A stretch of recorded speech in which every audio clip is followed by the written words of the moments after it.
ਵਜ਼ੀਰ ਖਜ਼ਾਨਾ ਇਸਾਕ ਡਾਰ ਨੇ press conference ਕਰਦੇ ਵਿੱਚ ਪੈਟਰੋਲ ਤੇ ਡੀਜ਼ਲ ਦੀ ਕੀਮਤ ਵਿੱਚ 36 ਰੁਪਏ ਦਾ ਇਜ਼ਾਫੇ ਦਾ ਐਲਾਨ ਕਰ ਦਿੱਤਾ। ਵਜ਼ੀਰ ਖਜ਼ਾਨਾ ਦਾ ਕਹਿਣਾ ਸੀ ਕਿ ਮੁਲਕ ਵਿੱਚ ਪੈਟਰੋਲ ਤੇ ਡੀਜ਼ਲ ਦੀ ਕੋਈ ਕਮੀ ਨਹੀਂ। ਪੈਟਰੋਲ ਪੰਪ ਮਾਲਕਾਂ ਨੇ ਕੀਮਤ ਵਧਣ ਦੀ ਅਫਵਾਹ ਉਤੇ ਪੰਪ ਬੰਦ ਕਰ ਦਿੱਤੇ ਤੇ ਮਸਨੂਈ ਕਿੱਲਤ ਪੈਦਾ ਕਰ ਦਿੱਤੀ। ਇਸਾਕ ਡਾਰ ਦਾ ਕਹਿਣਾ ਸੀ ਕਿ ਆਵਾਮ ਦੀ ਮੁਸ਼ਕਿਲਾਤ ਤੇ ਮਹਿੰਗਾਈ ਦੇ ਤੂਫਾਨ ਦਾ ਖੂਬ ਅੰਦਾਜ਼ਾ ਹੈ। ਇੰਤਹਾਈ ਮੁਸ਼ਕਿਲ ਹਾਲਾਤ ਵਿੱਚ ਹੁੰਦਿਆਂ ਹੋਇਆਂ ਵੀ ਪੈਟਰੋਲ ਦੀ ਕੀਮਤ ਪਿਛਲੇ 4 ਮਾਹ ਤੋਂ ਨਹੀਂ ਵਧਾਈ ਬਲਕਿ ਉਲਟੀ 20 ਰੁਪਏ ਕਮ ਕੀਤੀ ਹੈ। ਲੇਕਿਨ ਇਸ ਵਕਤ ਦੁਨੀਆ ਵਿੱਚ 11% ਤੇਲ ਦੀ ਕੀਮਤ ਵੱਧ ਚੁੱਕੀ ਹੈ ਤੇ IMF ਦੀ ਤਲਵਾਰ ਵੀ ਸਿਰ ਤੇ ਲਟਕ ਰਹੀ ਹੈ। ਆਵਾਮ ਨੂੰ ਮੌਜੂਦਾ ਮੁਆਸ਼ੀ ਬੁਹਰਾਨ ਚੋਂ ਨਿਕਲਣ ਵਾਸਤੇ ਤਕਲੀਫ ਬਰਦਾਸ਼ਤ ਕਰਨੀ ਪਏਗੀ। ਤੇਲ ਦਾ ਇਸਤੇਮਾਲ ਘੱਟ ਤੋਂ ਘੱਟ ਕਰਨਾ ਪਏਗਾ ਤਾकि ਮੁਲਕ ਉਤੇ ਤੇਲ ਦੀ ਦਰਾਮਦ ਦਾ ਬੋਝ ਕਮ ਹੋ ਸਕੇ। ਨਈ ਕੀਮਤ ਦਾ ਇਤਲਾਕ ਅੱਜ ਹੀ ਹੋਏਗਾ।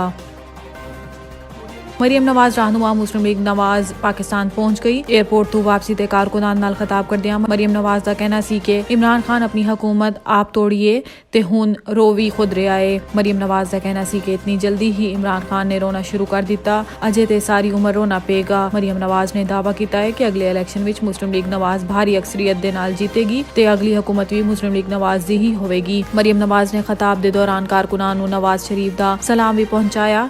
ਮਰੀਮ ਨਵਾਜ਼ ਦਾ ਕਹਿਣਾ ਸੀ ਕਿ ਜਲਦ ਨਵਾਜ਼ ਸ਼ਰੀਫ ਆਵਾਮ ਦੇ ਦਰਮਿਆਨ ਹੋਵੇਗਾ। ਅੱਜ ਵੀ ਨਵਾਜ਼ ਸ਼ਰੀਫ ਮੁਲਕ ਦਾ ਸਭ ਤੋਂ ਵੱਡਾ ਲੀਡਰ ਹੈ। ਮਰੀਮ ਨਵਾਜ਼ ਨੇ ਕਿਹਾ ਕਿ ਪਾਰਟੀ ਨੇ ਜੋ ਜ਼ਿੰਮੇਵਾਰੀ ਮੇਰੇ ਹਵਾਲੇ ਕੀਤੀ ਇਸ ਤੇ ਮੈਂ ਅੱਲਾਹ ਤੋਂ ਬਾਅਦ ਨਵਾਜ਼ ਸ਼ਰੀਫ ਤੇ ਸ਼ਹਬਾਜ਼ ਸ਼ਰੀਫ ਦੀ ਸ਼ੁਕਰਗੁਜ਼ਾਰ ਹਾਂ। ਮੈਂ ਵਾਅਦਾ ਕਰਦੀ ਹਾਂ ਕਿ ਆਪਣੀ ਜ਼ਿੰਮੇਵਾਰੀ ਪੂਰੀ ਮਿਹਨਤ ਨਾਲ ਅਦਾ ਕਰਨ ਦੀ ਕੋਸ਼ਿਸ਼ ਕਰਾਂਗੀ ਤੇ ਇੱਕ ਲਮਹਾ ਵੀ ਜ਼ਾਇਆ ਨਹੀਂ ਕਰਾਂਗੀ। ਮੁਲਕ ਪਾਕਿਸਤਾਨ ਤੇ ਪਾਰਟੀ ਵਾਸਤੇ ਆਪਣੀ ਪੂਰੀ ਇਮਾਨਦਾਰੀ ਨਾਲ ਮਿਹਨਤ ਕਰਾਂਗੀ। ਮਰੀਮ ਨਵਾਜ਼ ਨੇ ਕਿਹਾ ਕਿ ਮੁਲਕ ਪਾਕਿਸਤਾਨ ਵਿੱਚ ਨਵਾਜ਼ ਸ਼ਰੀਫ ਦੀ 9 ਸਾਲਾ ਕਾਰਕਰਦਗੀ ਕੱਟ ਦੇਵੇ ਤੇ ਪਿੱਛੇ ਪਾਕਿਸਤਾਨ ਵਿੱਚ ਖੰਡਰਾਤ ਤੋਂ ਇਲਾਵਾ ਕੁਝ नहीं बचता। मरीम नवाज ने कहा है कि हुन पहले 4 साल का एहतसाब होएगा फिर 9 माह का एहतसाब होएगा। मरीम नवाज ने कहा है कि मेरे गले की सर्जरी हुई, मेरा गला मुकम्मल ठीक नहीं होया। इमरान खान ने मेरे वालिद ते मेरी वालदा की बीमारी का मजाक उड़ाया लेकिन अल्लाह वेख रहा है। इमरान खान को अपने कीते का हिसाब देना पेगा।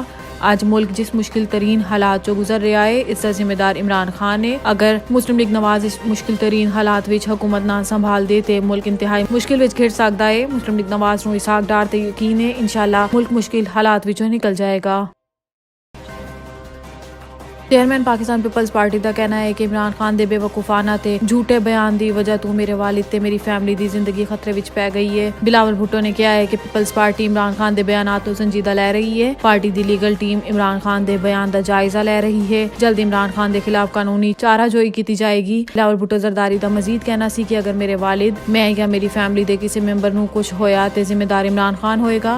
बिलावल भुट्टो जरदारी ने मजीद कहा है कि पीपल्स पार्टी की क्यादत हमेशा तो दहशतगर्द तंजीमां दी हिट लिस्ट ते रही है। कई दफा दहशतगर्द तंजीमां सानू बराह रास्त धमकियां दे चुकियां ने। इमरान खान ते दहशतगर्दां दी सहूलतकारी दे सबूत तारीख दा हिस्सा ने। इमरान खान ने कहा है कि हुण जरदारी मेरी बंदूक दे नाने ते है। इमरान खान दहशतगर्द तंजीमां नू कई दफा नवाज चुकिया है।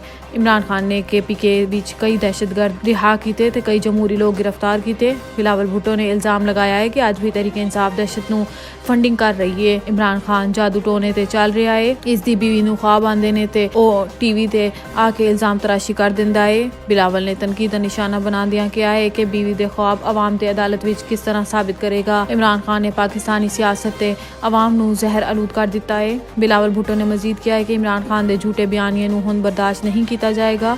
इमरान खान जो भी झूठ बोलेगा हुकूमत दे सामने ते अवाम दे सामने साबित करना पेगा वरना कानून दा सामना करना पेगा।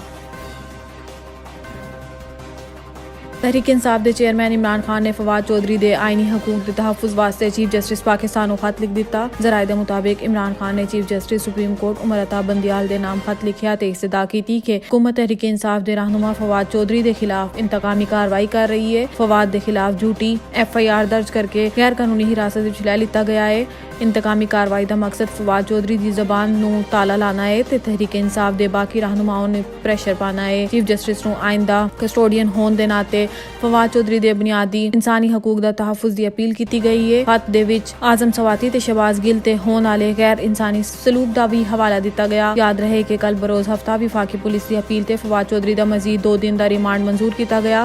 मजिस्ट्रेट वक्स राजा ने फवाद दी बीवी दी दरखास्त ते फैमिली ते बच्चियां नाल बख्शी खाना विच 15 मिनट मुलाकात दी भी इजाजत दी लेकिन फवाद चौधरी दी बेगम ने इंटरव्यू विच दस्सिया कि अदालत की इजाजत के बावजूद फैमिली नू फवाद चौधरी नाल मुलाकात नहीं करन दिती गई। वक्स राजा मजिस्ट्रेट इस्लामाबाद ने बरोज पीर फवाद चौधरी नू दोबारा अदालत पेश करन दा हुक्म दे दिता।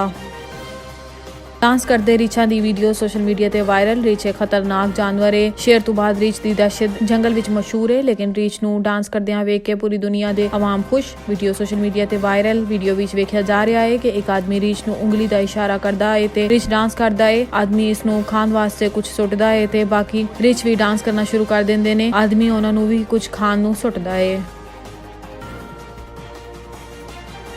नुमाइंदा पंजाबी पॉइंट मैलसी मुहम्मद नईम के मुताबिक मैलसी के नवाही इलाके दो कोटा विच महकमा ज़राअत दे प्राइस कंट्रोल मजिस्ट्रेट ने खाद स्टोरां ते छापा मारिया। मजिस्ट्रेट दे नाल पुलिस भी मौजूद सी। मजिस्ट्रेट दे पुछन ते सब खाद स्टोर मालकान ने ओके ते कंट्रोल रेट ते खाद बेचन दी रिपोर्ट दी, लेकिन मजिस्ट्रेट दे जानदे ही खाद महंगी बेचना शुरू कर दी। इलाका मजिस्ट्रेट ने दुकानदारों नू 5-5 हज़ार जुर्माना आयद किया ते दोबारा महंगी खाद बेचन ते जेल भिजवान दी धमकी दी। इलाका मकीना ने कहा है कि सब एक दूजे नाल मिले हुए ने। इतना कम जुर्माना करन दा मतलब दुकानदार दी हौसला अफजाई है। दुकानदारा ने फिर मजिस्ट्रेट दे जांदे ही खाद खत्म होने दा कह दिता कि किसानां नू मनमर्जी दे रेट नाल खाद बेच सकन। ਹੁਣ खबर शामिल करदी हां बहावलनगर तो। ऑल बहावलनगर तो साढ़े जिले दे ब्यूरो चीफ की रिपोर्ट के मुताबिक मिंजराबाद रेस्क्यू टीम दे अली आसिम ते कैसर अब्बास आख्या है कि Pakistan life savers programme emergency service महकमा 1122 दा एक रोज़ा तरबियती वर्कशॉप का एहतमाम किया गया। इस वर्कशॉप विच तुलबा नू खून दा बहाव रोकन दा, दिल दे फेफड़े दी बहाली, अग लगन दी सूरत हाल विच फौरी तौर ते बचान दा तरीका दस्या गया और अग बुझाण वाले आलियां दे इस्तेमाल दा भी दस्या गया। एमरजेंसी सूरत हाल विच रेस्क्यू 1122 नाल राबता करन बारे तफसील दसी। रेस्क्यू एहलकारा ने आख्या कि साडी इस वर्कशॉप का मकसद मिंजनाबाद नू महफूज रखना है। कैसर अब्बास तहसील इंचार्ज कम्यूनिटी सेफ्टी विंग मिंजनाबाद।